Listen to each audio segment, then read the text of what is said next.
अध्यक्ष महोदय, मला बोलण्याची संधी दिली त्याबद्दल मी आपले आभार व्यक्त करतो। सन 2025-2026 च्या अर्थसंकल्पात माझे विचार व्यक्त करण्याकरिता मी उभा आहे। माननीय अध्यक्ष महोदय, एक अत्यंत यशस्वी आणि सर्वसामान्य जनतेच्या हितास्तव तसेच महाराष्ट्राला प्रगतीपथावर नेणारा अर्थसंकल्प मांडल्याबद्दल माननीय अर्थमंत्री महोदय तथा उपमुख्यमंत्री श्री अजितदादा पवार व यांचे सरकारचे मी मनापासून अभिनंदन करतो।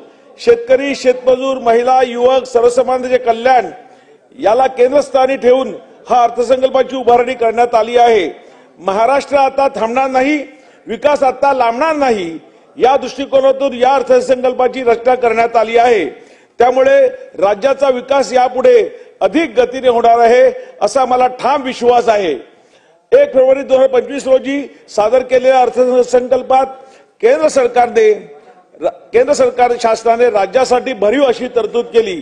2047 पर्यंत विकसित भारताच्या संकल्पपूर्तीसाठी महाराष्ट्र राज्याने 1 ट्रिलियन अर्थव्यवस्थेचे उद्दिष्ट ठेवले आहे। उद्योग क्षेत्रातील देशांतर्गत व परदेशी थेट गुंतवणुकीसाठी शासन सतत प्रयत्नशील असल्याने महाराष्ट्र राज्य मोठ्या प्रमाणात गुंतवणूक होत आहे।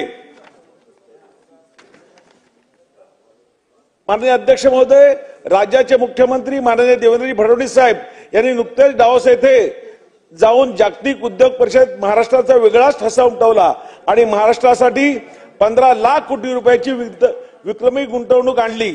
माननीय मुख्यमंत्री महोदय यांनी महाराष्ट्राच्या सर्वांगीण विकासासाठी 100 दिवसाचा विकास आराखडा आखून जलद गतीने विकास करण्याचा नवा दृष्टिकोन व युनिक अशी संकल्पना स्थापित केली। यामुळे महाराष्ट्र प्रशासनामध्ये एक वेगळीच चमक पाहायला मिळत आहे। याचा फायदा महाराष्ट्रातील 13 कोटी जनतेला नक्कीच होईल असा मला ठाम विश्वास आहे। अध्यक्ष महोदय, दीनदयाल अंत्योदय योजना राष्ट्रीय ग्रामीण उपजीविका अभियान अंतर्गत सन 2025-26 मध्ये 24 लाख माझ्या भगिनींना लखपती करण्याचे उद्दिष्ट या सरकारने ठेवल्याबद्दल मी त्यांचे विशेष आभार मानतो। बचत गटाच्या उत्पन्नाला हक्काची बाजारपेठ उपलब्ध करून देण्यासाठी प्रत्येक जिल्ह्यात एक उमेद मॉलची उभारणी होणार आहे। महिला सक्षमीकरणासाठी सरकारचे हे पाऊल नक्कीच कौतुकास्पद आहे। माझ्या अध्यक्ष महोदय, ग्रोथ हब मुंबई महानगर प्रदेश हे आंतरराष्ट्रीय दर्जाचे आर्थिक विकास केंद्र म्हणजे ग्रोथ हब म्हणून विकसित करण्याचा निर्णय सरकारने घेतला आहे। यामध्ये वांद्रे कुर्ला संकुल, कुर्रावळी, वडाळा, गोरेगाव, नवी मुंबई, खारघर व माझ्या विरार आणि बोईसरचा या ठिकाणी आंतरराष्ट्रीय दर्जाचे व्यापार केंद्र निर्माण होणार आहे। यामधून मला शासनाला विनंती करायची आहे की वसई विरार शहर महापालिका क्षेत्रातील नालासोपारा पश्चिम व वसई पश्चिम येथील सुमारे 1500 एकर शासकीय जागा आहे, शासकीय जमीन आहे। मुंबई महानगर विकास प्राधिकरणाकडून वांद्रे कुर्ला संकुल बीकेसीच्या धर्तीवर विकास केंद्र उभारण्यात यावे अशी मी विनंती करतो।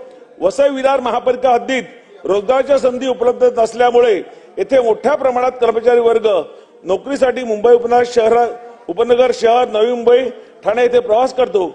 सदरी विकास केंद्राची उभारणी झाल्यास येथे उद्योग तसेच नोकरदार वर्गाला या ठिकाणी रोजगाराच्या संधी उपलब्ध होतील। अध्यक्ष महोदय, वाढवण बंदर एक मोठं बंदर जगातलं होत आहे। माझी शासनाला विनंती राहील की या प्रकल्पामुळे निर्माण होणाऱ्या रोजगारामध्ये आमच्या पालघर जिल्ह्यातील व वसई विरार मधील भूमिपुत्रांना प्राधान्याने रोजगाराची संधी उपलब्ध करून द्याव्यात।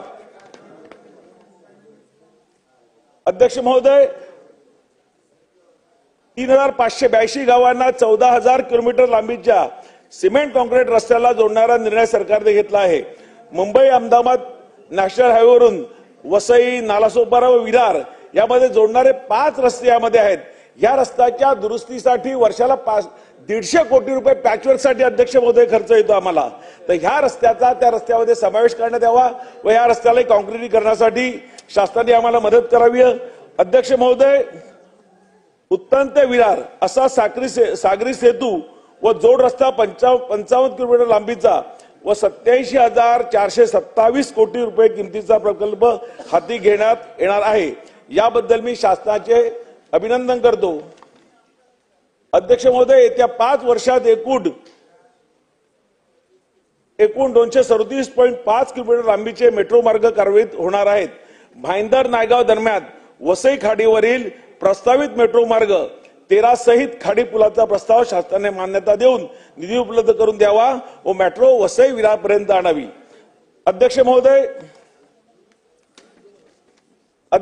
हे संवेदनशील सरकार मी मांडलेल्या सर्व मुद्द्यांचा गांभीर्यपूर्वक विचार करून वसई विरार क्षेत्रातील लोकांना न्याय देण्याच्या दृष्टीने सकारात्मक भूमिका घेईल असा मला विश्वास आहे.